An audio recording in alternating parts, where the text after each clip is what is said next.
You don't become a victim. Your struggles become a springboard by which you jump to reach who you are. But it is also through the descent of somebody else's clouds in the sky. My mother's entire fabricated reality in the death zone, which I call my Mount Everest. In the death zone, which we've talked about, that is essentially when you realize that you're actually from a family of narcissistic abuse, and that this one parent really did a number on all of you, and that feeling of how, why nobody stopped her. It's going to kick you in the gut. So be aware of, after that realization, when you've hit your Mount Everest is when you finally really realize, you see you're at the highest peak. You see what kind of messed up family you were born into. So, in the death zone, you're coming back down from the peak where you see it all and you realize,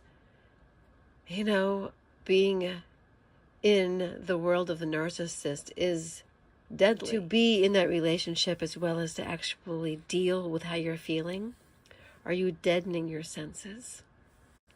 Are you losing your senses? Or are you coming to your senses?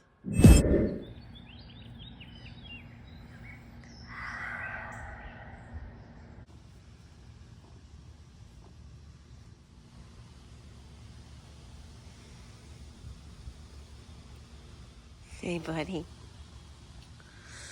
You're the star of the show. This is Ricky. He's a orange tabby. He's an indoor-outdoor cat. He's here. He's spending time outside. So this is day 3 of the cat Sitting Diaries.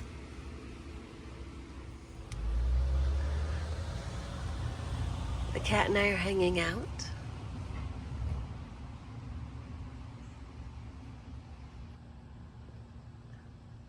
It's nice to just chill and not have an agenda. So that's what I planned. I planned just chilling and not having an agenda.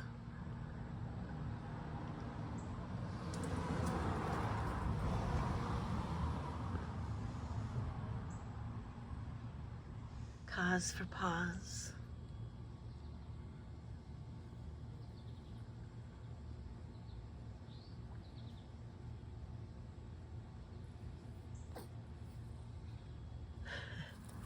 A little grounding. A little grounding.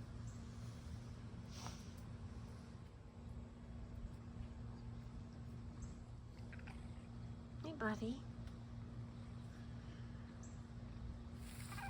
Hey. To yourself. You allow yourself to be human. And you have a perfectly wonderful day.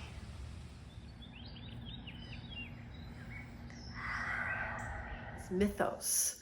If you look at your life as mythos, it allows for the mystery and experience of it to be more like the hero's journey.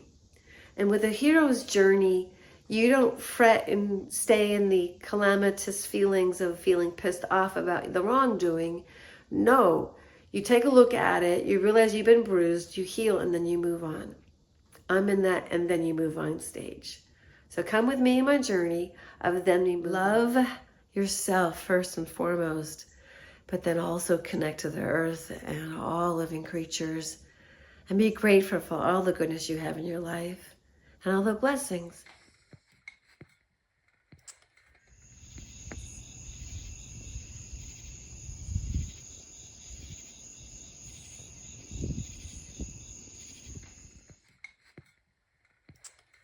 As Thaddeus Golas once said in his book, The Lazy Man's Guide to Enlightenment, enlightenment does not care how you get there. Love as much as you can from where you are. I'm creating a system for others as a gift back to you all for people giving to me, but also my getting it. And I'm learning in real time. I don't have a system yet. I have a plethora of videos. I have very small viewers. I'm a tiny channel, and I'm doing this just so a person that would have been me in the past could see it now, like a good Gen Z lady, gal, girl, woman, and go, whoa, my boyfriend's just like that. And my mother is just like that, or my father is just like that. And then you can heal yourself before you make the decision of your lifetime, which is your mate, who you're going to have children with. Okay?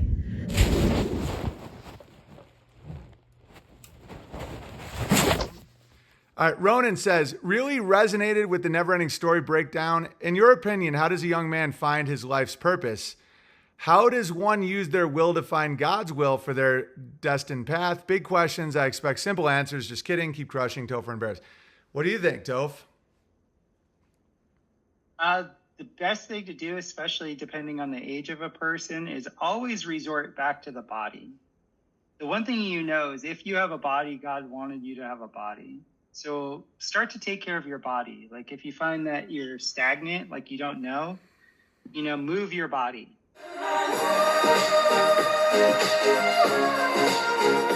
So start to take care of your body. Move your body.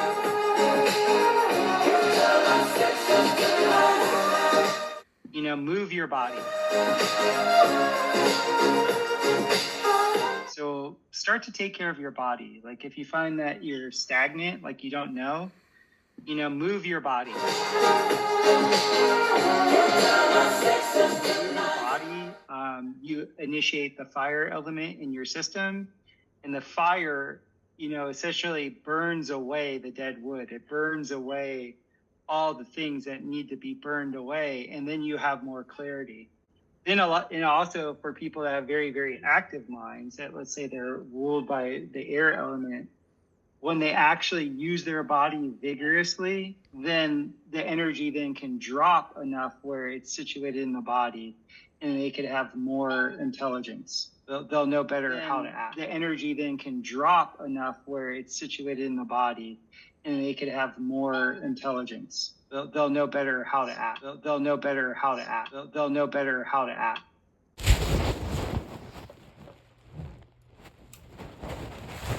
There's no such thing as equality of the sexes, even amongst human beings. What there is that word again, a woman being all she can be in her femininity, and a man being all he can be in his masculinity. Both of them knowing that, just like the yin and yang symbol, the outer has within it the opposite of which it sees in itself, its reflection, the yin and the yang.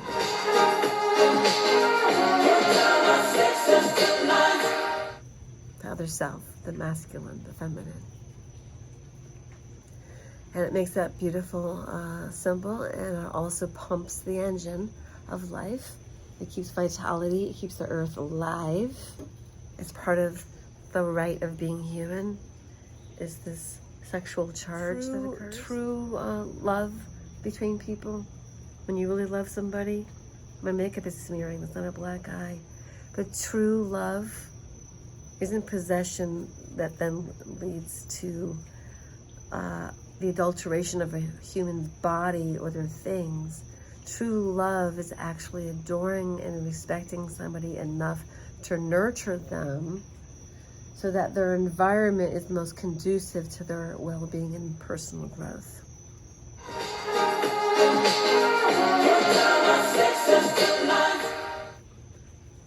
And so Lunasa, the harvest and whatnot, we are experiencing this beautiful resurgence of the balance of the masculine and feminine. It's delicious. It takes a female looking at herself and saying, why am I always trying to be something outside of my nature? And it takes the masculine to stop with their porn addiction. And I have a very unique background and knowledge of the female male dynamic when it comes to the sexualization of women in our culture. They now call it OnlyFans, but back in the 80s, it was called all nude. Buddy, what do you have to say? Oh, you gonna hang out with me? Yeah, so welcome to my channel. This is Cat Chat's Diaries. What I've come to that it's important to become self-aware in order to get through what you've got to get through. So attention to everything. I am glad you're here. Leave in the comment section anything you wish to share for any readers to ever ruminate about in a good way, like digest, think about. What are you actually looking at as things that you considered part of your given personalities and always will be? And mine, for instance, is, oh, I'm a child of a narcissist. I want to give that up and move on to the next thing. I want to move on. So that's what I'm asking you. All right. A woman being all she can be in her femininity, and a man being all he can be in his masculinity. Both of them knowing that, just like the yin and yang symbol, the outer has within it the opposite and the yang. The other self, the masculine, the feminine. And it makes that beautiful symbol, and it also pumps the engine of life. It keeps vitality, it keeps the earth alive.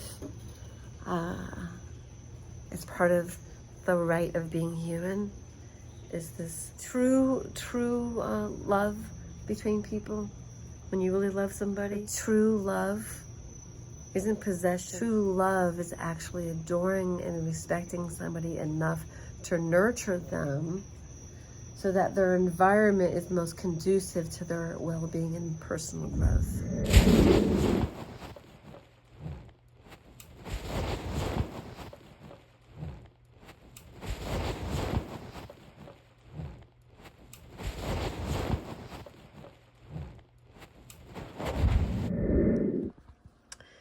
So, as a narc abuse escapee, it's like now I'm going down to where I need to connect to the Sherpas, to my own inner Sherpa, to my respect for my life, or why did I pick these parents, but what have I learned that's of benefit, and how now then can I be all I can be, meaning me. Be the best I can be and love my life, because it is a gift. And being present with somebody, being present when you're with them, that's the biggest gift you can give to another human. So address your addictions, compulsions, your behaviors, your self-comforting, and your habits. What are your neglected dreams? What are your neglected dreams? What are your neglected dreams? What are your neglected dreams? The universe and all of creation are perfect, including our desire to improve upon it. We have two principles of physical and spiritual alchemy, which are a very good starting place. How to give yourself Shaktipat, to build your own chi energy. But anyone can do this on a daily basis, which I recommend everybody do, because this is a very good beginning point to bring more energy into your whole being and to raise your own chi energy. And you need to do this by breathing into your heart. You take the orange energy from the crown and you take the red energy. It meets in your heart. And you say, I trade in my life for alchemical, spiritual, and divine rebirth and life. I am the joyful, perpetual, selfless service. And you give your name. And you say, I love my karma and my fate.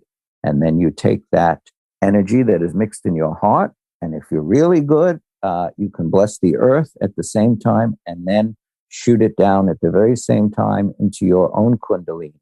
The second part of this is I serve selflessly. I love God with all of my heart, and I am all I can be. This is what it is and infinitely more. And you can do that as the second part of the exercise. And the same thing, you can bless Mother Earth and shoot it into your Kundalini at the same time. The last one for physical alchemy is cleansing entities, and anyone can do this. But the average person can do this on his own. And you stand in the middle, you make a circle, and you jump in the middle of the circle, and the color is white gold. And you say, white gold, and it's counterclockwise energy vortex. And you just say, I command you to come into the light and sound of God, obeying the law of one. And you can also do this every day.